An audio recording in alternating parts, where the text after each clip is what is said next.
de Juízes. Tá? Os israelitas estavam de posse da terra, né, que Deus havia prometido, de fato, né? E por outro lado, formalizaram o seu compromisso de permanecerem fiéis a Ele, né? Com uma aliança formada lá em Siquém, conforme Josué capítulo 24, tá? Sobre a liderança de Josué, né? E Israel conquistou e ocupou de forma geral a terra de Canaã, mas ainda ficou algumas áreas, né, para serem conquistadas individualmente pelas tribos, certo?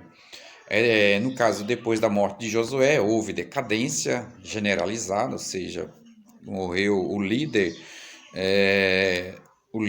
que puxava a nação, que incentivava, que orientava, né, que conduzia, né, o povo a se chegar a Deus, né? Ele, com a sua morte, veio então a decadência generalizada em Israel. Ou seja, Israel aumentou consideravelmente, né, aquilo que era mau aos olhos do Senhor, de modo que não havia rei em Israel, né? Porém, cada um fazia o que parecia reto aos seus olhos, né? Cada um tinha a sua própria atitude, né? Nós vamos ver lá Juízes capítulo 21, versículo 25, né? Ao servirem, né, de forma deliberada a deuses estranhos, tá? O povo de Israel quebrava continuamente a sua aliança, lembrando que ele foi aliança feita lá atrás, ainda, né,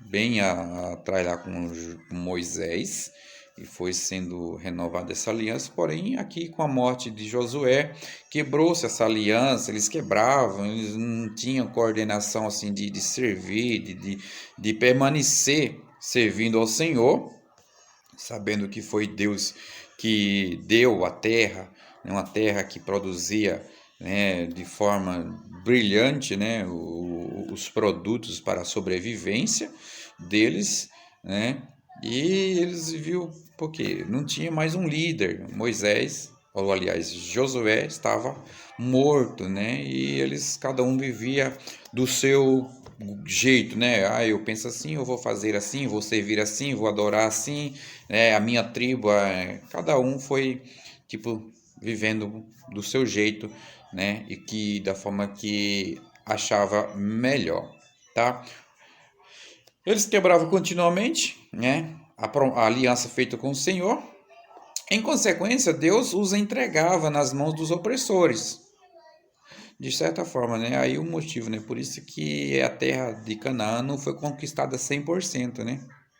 Porque eu acho que Deus permitiu ficar algumas nações ainda, né, aos arredores, né, da nação de Israel, justamente para isso, né? Porque quando Deus sabendo que Josué iria morrer um dia e o povo e a nação iria ficar dispersa e eles não iriam ter, né, pulso para permanecer firmes, né? E Deus permitiu algumas nações ainda continuarem ao derredor de Israel, para quando o povo desobedecesse, saísse para começasse a adorar outros deuses, né? Aí Deus ordenava ou incentivava, né?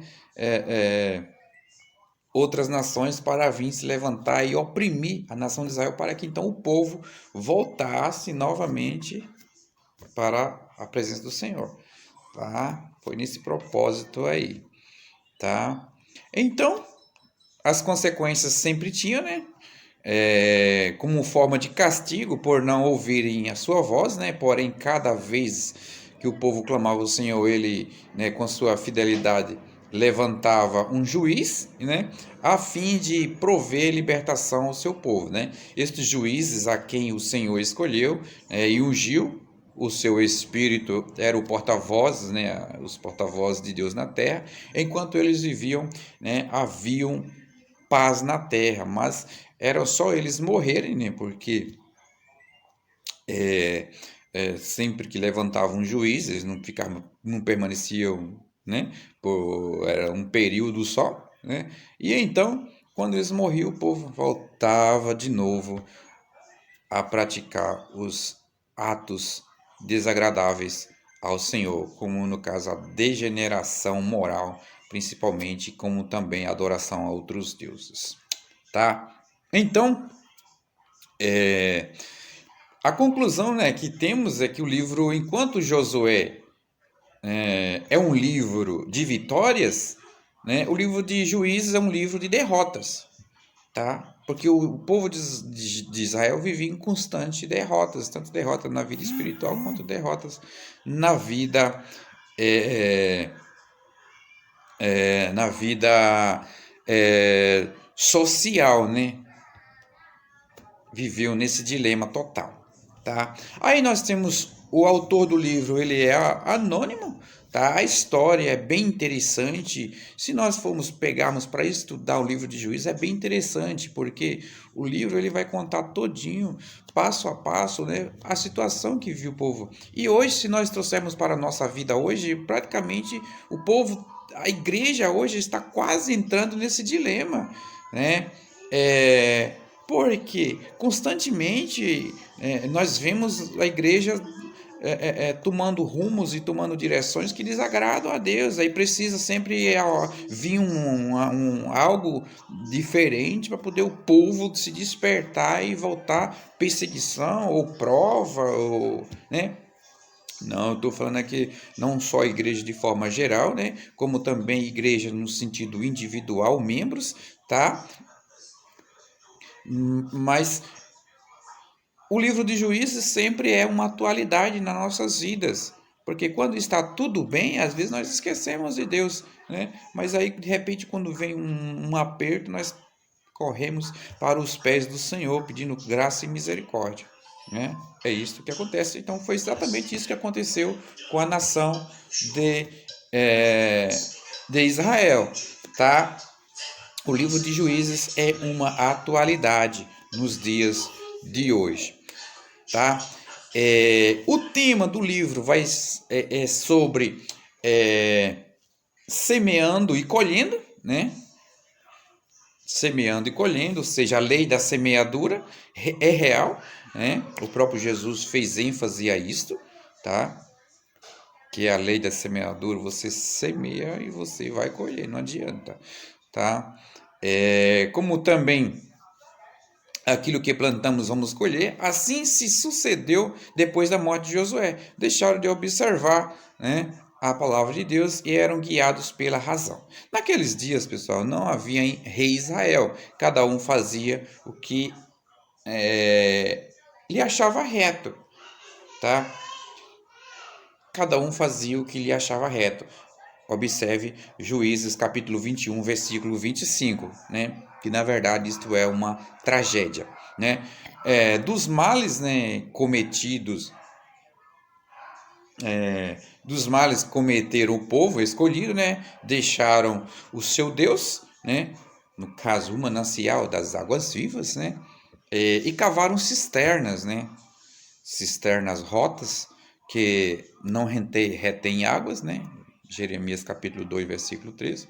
Portanto, pessoal, a mensagem central do livro é que o problema não foi causado pelo Senhor, tá? Assim como muitas vezes o problema não é causado pelo Senhor em nossas vidas, tá? Mas os problemas vêm porque nós deixamos o Senhor. Aí é uma grande diferença, tá? Uma grande diferença. Quando nós desobedecemos, quando nós nos afastamos, quando nós nos distanciamos do Senhor, os problemas vêm. Aí depois nós queremos culpar a Deus, né? Que na verdade tá tudo errado, né? Tá tudo errado, porque somos nós, né? E então, como é centralizado pelos constantes refrões, né? Então fizeram os filhos de Israel que era mal aos olhos, né, ou perante o Senhor. Nós temos Juízes capítulo 2, versículo 11, capítulo 3, versículo 7, versículo 12, capítulo 4, versículo 1, capítulo 6, versículo 1, capítulo 10, versículo 6, capítulo 13, versículo 11, né? Duas histórias são acrescentadas no livro de Juízes, no capítulo 17, do versículo 1 ao versículo 21, se não me engano, no versículo 15. na forma de um epílogo, tá? O propósito desses apêndices não é estabelecer um final ao período do juízo, mas descrever a corrupção religiosa e moral. Inclusive, nós estamos vivendo uma verdadeira corrupção moral e religiosa, né? Não só tratando de país, como de mundial, né? Nós estamos vivendo isso, tá? Se você, né? A situação é cada dia, né? Precária, tá? Existiu naqueles dias, né? E hoje nós estamos vivendo também. A primeira história ilustrada da corrupção na religião de Israel, né? Mica estabeleceu em Efraim uma forma pagã, né? É, herança, ou seja, uma forma pagã de culto ao Senhor, né? A qual foi adotada pelos danitas, tá? Quando estes, né, abandonaram o território que lhes coube por herança, aliás, né, e migraram para o norte de Israel. A segunda história no epílogo ilustra a corrupção moral de Israel, né, ao relatar a infeliz experiência de um levita em Gibeá, tá, no território de Benjamim, e a consequente guerra benjamita. Aparentemente, né, o propósito desta ação final, né, no livro é ilustrar as consequências da apostasia e anarquia nos dias em que não havia rei em Israel, com as suas precisas e preciosas palavras, né? Nós temos um comentário de um grande historiador, como também escritor, professor, né? Ele é inglês, tá? Aqui eu não lembro, não consigo. Vamos lá, o Maia Parman. Ele concluiu o seguinte: a história do livro pode resumir em 4 palavras: pecado, servidão, arrependimento e salvação. Aí você pode trazer para a nossa vida atual, né? O que nós, como igreja, estamos vivendo? Pecado, servidão, arrependimento, salvação. Mais ou menos podemos aplicar isso, né? A vida, né? A nossa vida, enquadrando dentro do livro de Juízes, tá? O livro ele foi escrito, ele abrange o período que vai da morte de Josué à magistratura de Samuel, tá? Sendo um período de aproximadamente 300 anos, o que mais ou menos entre 1400 a 1100, né? Antes de Cristo. Aí nós temos as palavras-chave, né? Ou seja, os personagens principais dentro do livro, né? Otiniel, Eude, Débora, tá? Gideão, Abimeleque, Jefté, Sansão e Dalila. Ou seja, é uma história bem interessante e ela se aplica corretamente à igreja nos dias de hoje, tá, pessoal? Então vale a pena ir mais a fundo dentro do livro de Juízes para nós entendermos o que a igreja está vivendo hoje também, em várias partes. Deus em Cristo continue nos ajudando.